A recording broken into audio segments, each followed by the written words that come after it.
The party was at Keegan Marsh's place outside of Remington, Indiana, which is nothing but plain road and cornfields for 20 miles in every direction.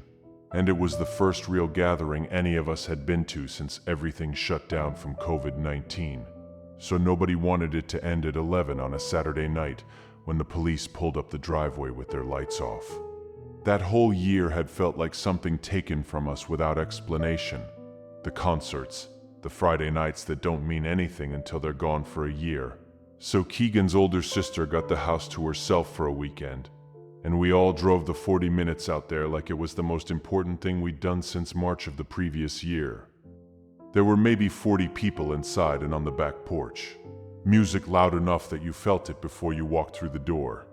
And for a few hours it felt like things were getting back to normal. The cops didn't come inside. They just knocked and told us to wrap it up. No tickets. Nothing serious. But the mood broke the way it always does when that happens. And within 10 minutes people were finding their shoes and their car keys and drifting out to the road. The 5 of us ended up in the driveway, not really wanting to do the 40-minute drive back to town when it wasn't even midnight.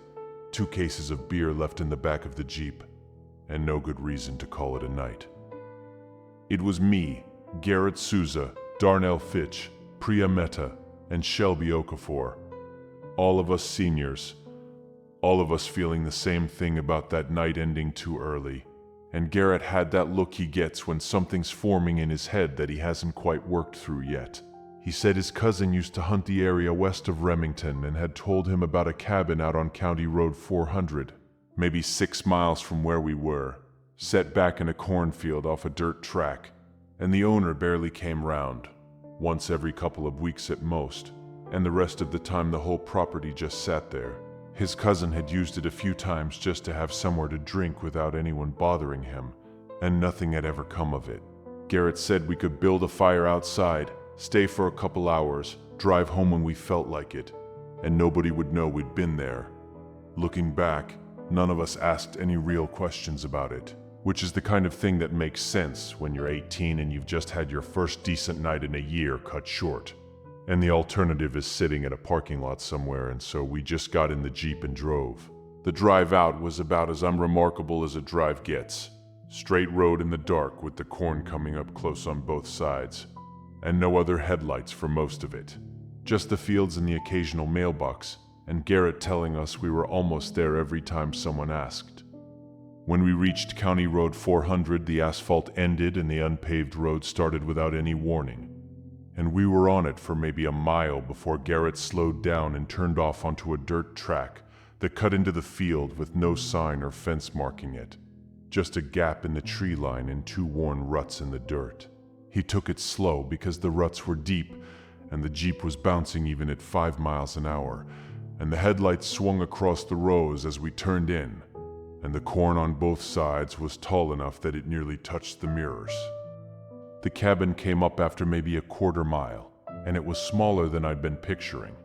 1 story, wood siding gone gray, making it look like old wood that hasn't been painted in decades. A covered porch with a single plastic chair on it, and a rusted coffee can near the door that might have been an ashtray at some point. There was a light fixture over the door, but it wasn't on, and the windows were dark, and the whole place had that specific look of somewhere that gets used but not lived in. Tools probably inside, a cot maybe, but nothing warm about it. Garrett parked in the dirt clearing in front. Behind the cabin, starting maybe 30 feet back from the rear wall, was the cornfield, running as far as the headlights reached, and then further all the way to a tree line at the far end of the property that I couldn't make out clearly in the dark. The stalks were tall enough that you couldn't see into them from where we parked. They just rose up and became a wall, and between 2 of the rows someone had cleared a narrow path that ran straight back into the field. And at the end of that path, maybe 60 feet in, was the scarecrow. Regular kind, a wooden post with a crossbar through the shoulders, old flannel shirt, burlap sack head with some kind of face drawn on it in marker, arms out like they always are, and it was facing roughly toward the cabin. Priya said it looked like it was watching us, and Shelby said that's the whole point, and then we were all out of the Jeep and walking toward the cabin, and nobody thought about the scarecrow again. The door wasn't locked, which Garrett had been counting on based on what his cousin said, and it swung open without any resistance, and we looked inside with the flashlights on our phones without actually going in. It smelled like old wood, and something chemical like the kind of fertilizer smell that gets into everything on a working farm. And there was a small folding table near the window with a coffee mug on it, and a narrow shelf on the wall with a couple of paperback books on it, and a pair of work gloves folded on the end. Nobody touched anything.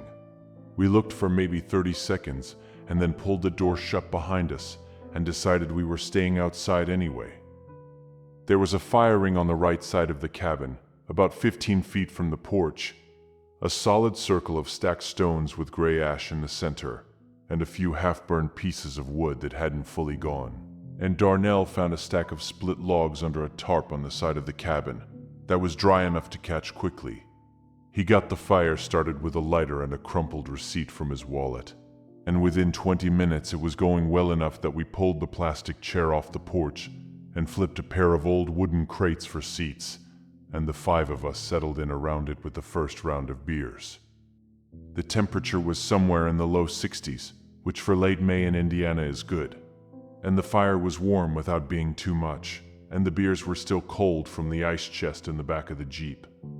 Garrett did most of the talking, which was normal for him, going over the party, doing impressions of people we knew, asking Darnell about a girl Darnell had been talking to inside before the cops came, and Shelby and Priya were on one of the crates together, leaning into each other, and I was in the plastic chair, which turned out to be more comfortable than it looked. The cornfield was quiet behind the cabin, just that low, constant sound that corn makes in any kind of breeze, a dry, papery rustling that you stop noticing after a few minutes. The first thing that went wrong was small enough that I almost didn't mention it. I'd been sitting with my back partially to the field, the way you naturally do when there's a fire in front of you, and at some point I turned around to look at the cabin behind us, just the way you do when you're sitting outside at night, and you turn to check the dark behind you for no real reason. And I looked past the cabin and down the cleared path into the field, and I couldn't see the scarecrow. I thought it was the angle at first, that I was turned slightly and looking at the wrong row, so I got up and walked to the back of the cabin and looked straight down the path. And the path was there, and the wooden post at the end of it was there. I could make out the stake in the ground, but the crossbar and the shirt and the burlap head were gone. I looked at the stake for a few seconds, thinking maybe it had fallen, that the thing had just come apart and was lying in the dirt at the base of the post. But I couldn't see anything at the base of the post. Garrett noticed me standing there and asked what I was doing, and I told him the scarecrow looked like it wasn't up anymore. So he walked over and squinted at the post and said it was probably just hard to see from this far in the dark, that there was a lot of shadow, and that made enough sense that I went with it. Darnell came and looked too and said the same thing, that it was probably there and we just couldn't make it out clearly, and Priya said it didn't matter and asked us to come back to the fire. That was probably 40 minutes into being there. The fire was doing well, and there was a second round of beers open, and the conversation had moved on to something else. And I had mostly let the scarecrow thing go by the time Priya put her hand up in the middle of whatever Garrett was saying and told us to be quiet. We went quiet, and I heard it right away, coming from somewhere in the corn behind the cabin, low and wavering. Not a bark, more like a high, soft whimper. The kind of sound a dog makes when it's hurt somewhere and doesn't have the energy to be loud about it. It went for a few seconds, dropped off, then started again from what sounded like the same spot, sitting in one place in the dark in the field, not moving toward us, just coming from in there. Darnell said it was probably a farm dog running the rows, that it happened at night out here, that it wasn't our dog or our land, but Priya was already on her feet and looking toward the back of the cabin with her head tilted. She had always been like that with animals. Since we were kids, couldn't drive past a dead raccoon on the road without going quiet and miserable for 10 minutes. And the whimpering kept coming, faint and intermittent. Something clearly hurting somewhere in the dark in that field, and the sound of it was quite difficult to sit with. Garrett told her not to go in there. Priya said she was just going to look, that she wasn't going in, that she'd just stand at the edge and see if she could get it to come toward the fire. And she grabbed her phone off the crate and turned the flashlight on and walked around to the back of the cabin. Shelby called after her to leave it alone, but Priya was already at the edge of the corn, shining the light down the cleared path toward the empty post, and we could see the light from where we were sitting, that white beam going straight down between the rows and illuminating about 10 feet of path before the dark swallowed it. She stood there for a second, and then she took one step into the corn, then another, and then she was past the first row, and technically inside the field. She called out to the dog the way you do when you're trying to coax something scared. A low repeated sound, and the whimpering in the field shifted and changed and came back at her from a little further in, like the dog had heard her and moved a small amount toward her voice. She went further in.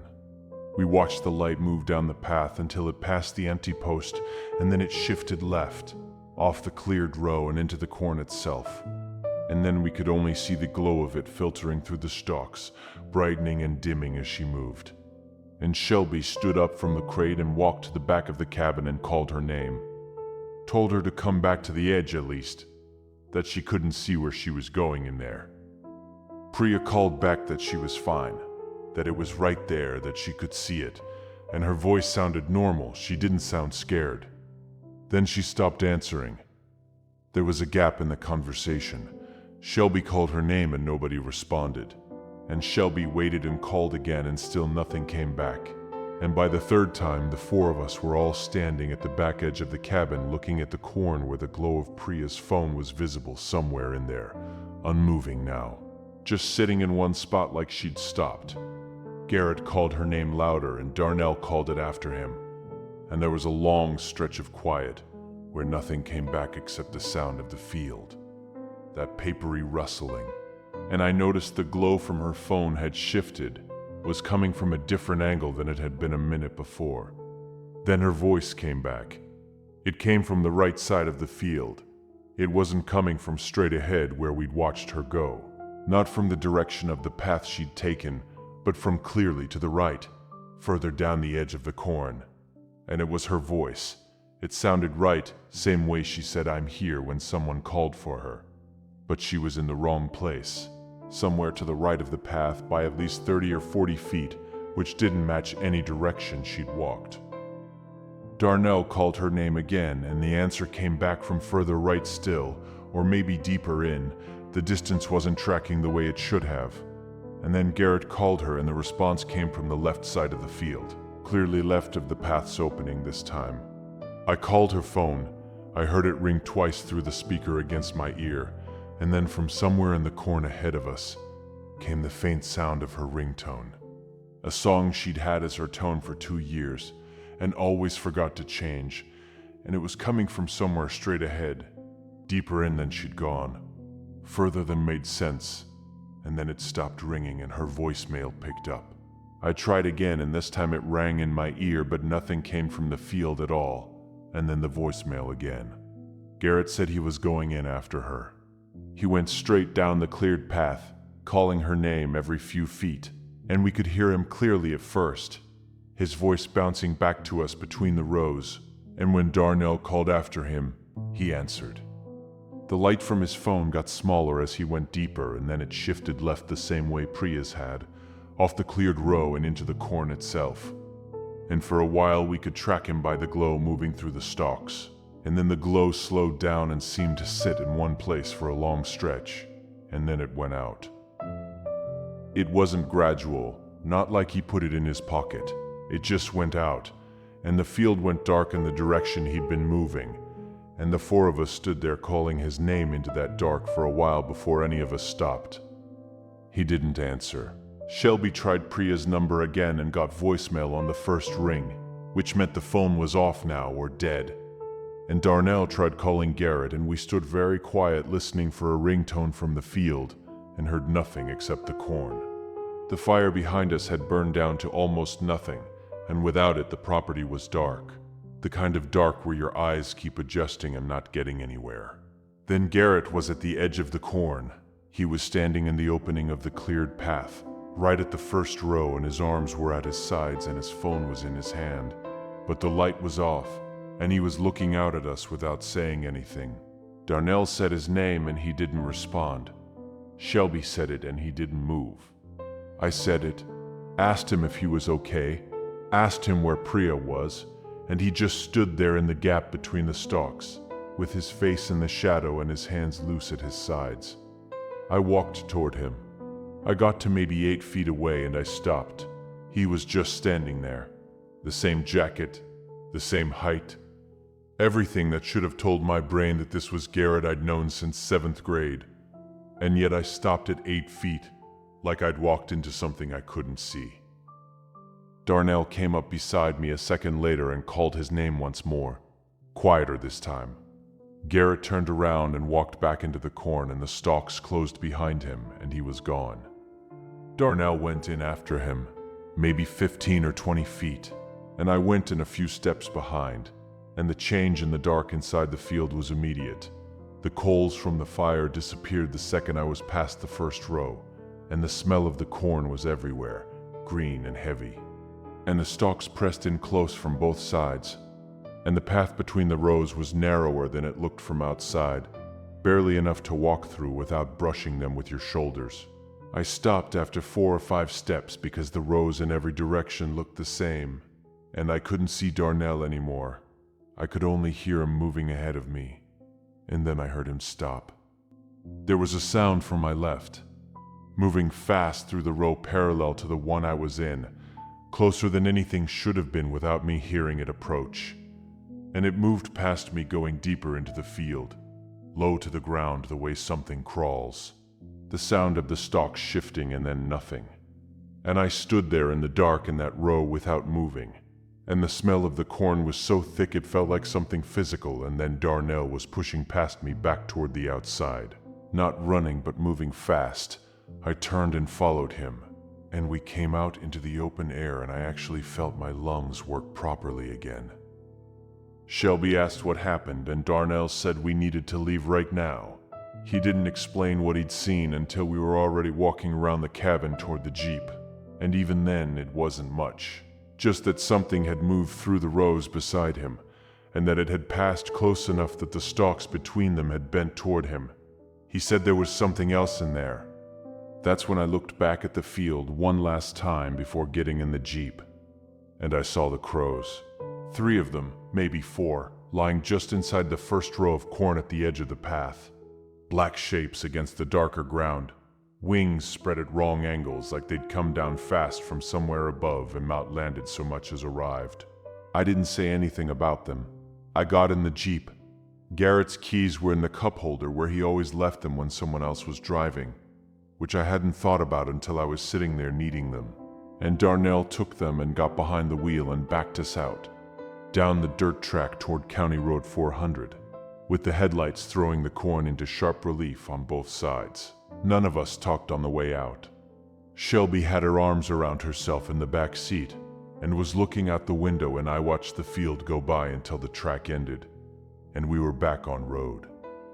About a mile east on the county road, there was a farmhouse set back from the road with a light on over the porch, one of those sodium lights that throws everything orange, and a pickup in the driveway and a barn beyond it. And Darnell slowed down and turned in without asking the rest of us. The driveway was long and we could see the porch light the whole way up. And before we'd even gotten out of the Jeep, the front door opened and a man came out onto the porch with a shotgun held low across his body. Not aimed at us, but not pointed away either. Darnell rolled his window down and said we needed help, that 2 of our friends had gone into the cornfield on the property to the west and hadn't come back out. And the man on the porch was quiet for a moment, and then he said to pull around to the side of the house and come in. His name was Aldous Verne, 70-something, work-worn in the way farmers get where everything looks permanent, and he put the shotgun on a rack inside the door and sat us down at his kitchen table and called the county sheriff's line himself, which took about 3 minutes because nobody answered the first time. While he was on hold, he asked us which property, and when Darnell described the cabin in the cornfield and the dirt track off County Road 400, Aldous went quiet in a way that was different from the quiet before, more considered, and when he got off the phone, he looked at us for a moment before he said anything.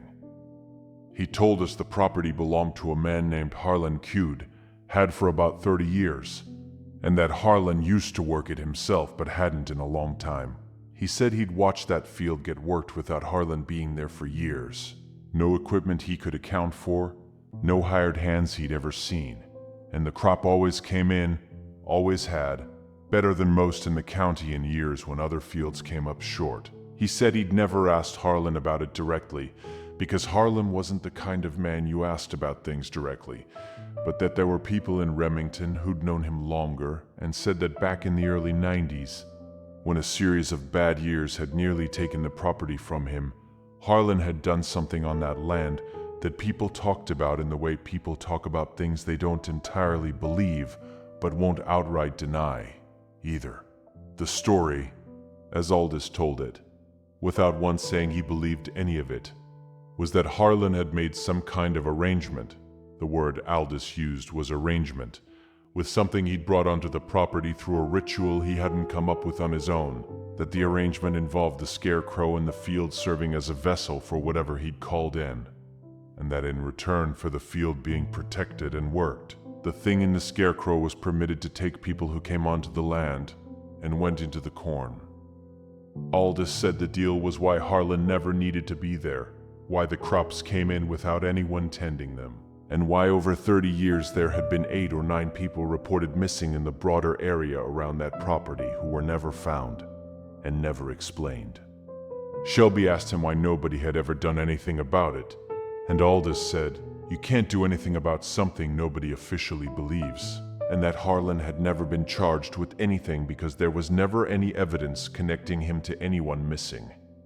And because most people who went onto that property uninvited in the middle of the night were not in a position to explain what they'd been doing there. The sheriff's deputies arrived about 40 minutes later, 2 of them in one car, and they were professional about it in the way that means they've already decided what they're dealing with before they hear anything. We told them everything, all of it, the party and the cabin, and the fire and Priya going into the corn after the dog sound, and Garrett going in after her, and the silhouette at the edge, and the thing moving fast in the rows. And they wrote it down and asked clarifying questions and didn't visibly react to any of it. One of them asked if we'd been drinking, and Darnell said yes, but not as much as it sounds, which was probably not the right answer. They drove out to the property and were gone for about 45 minutes while we sat in Aldous Vern's kitchen drinking coffee he'd made, without asking if we wanted any. And when they came back, they said they'd walked the field perimeter and a portion of the interior and found no sign of either Priya or Garrett. They said the cabin showed no indication of recent activity beyond our fire ring. They said the scarecrow was on its post in the middle of the field and appeared undisturbed. One of them said that last part while looking at his notes, not at us. And I thought about that for a long time afterward.